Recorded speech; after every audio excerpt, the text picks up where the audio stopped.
Former Indian Prime Minister Manmohan Singh has died at age 92. Singh was India's first Sikh Prime Minister. He was one of the country's longest-serving leaders as well. He's also a driving force behind economic reforms that liberalized the Indian economy. Current Prime Minister Narendra Modi paying tribute to Singh with a statement that India mourns the loss of one of its most distinguished leaders. For more, we can cross now to France 24's Sarah Jacob in New Delhi.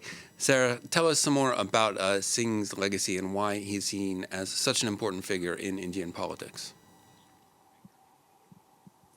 Well, condolences are coming in from world leaders globally. 7 days of national mourning has been called for in India as the former Prime Minister, Dr. Manmohan Singh, the chief architect of India's economic reforms, has passed at 92.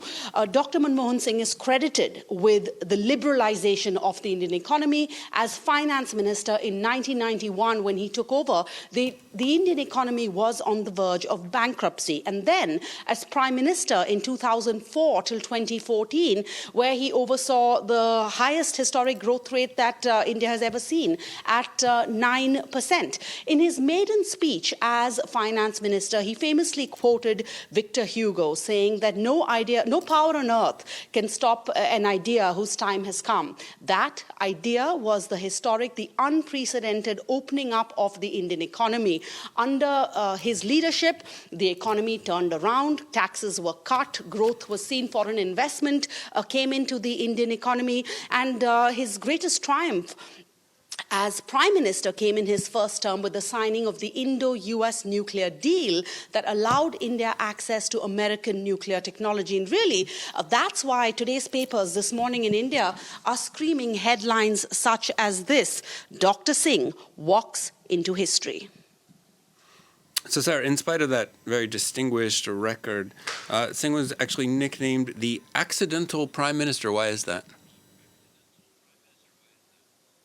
Well, ironically, the man who steered the Indian economy through its greatest growth phase, who put India in the global map in terms of economies, who pulled millions of Indians out of poverty, was not a representative of the people. He was not an elected leader. Dr. Singh was an unusual politician.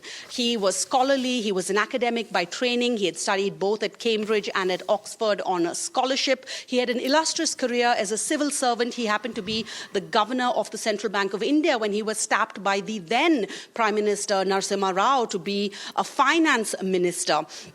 And he was respected for his intelligence and his integrity, but critics say that he wasn't a strong leader. He was not able to keep a firm hold on the more unruly, the corrupt elements in his coalition government. He only ran for election once, and he lost that election. He was appointed prime minister by his party. He was appointed to the upper house of parliament by his party, and so that is the irony that he was not elected by the people. Still a key figure in Indian politics, Manmohan Singh passed at age 92. Thank you so much for that, Sarah Jacob from New Delhi.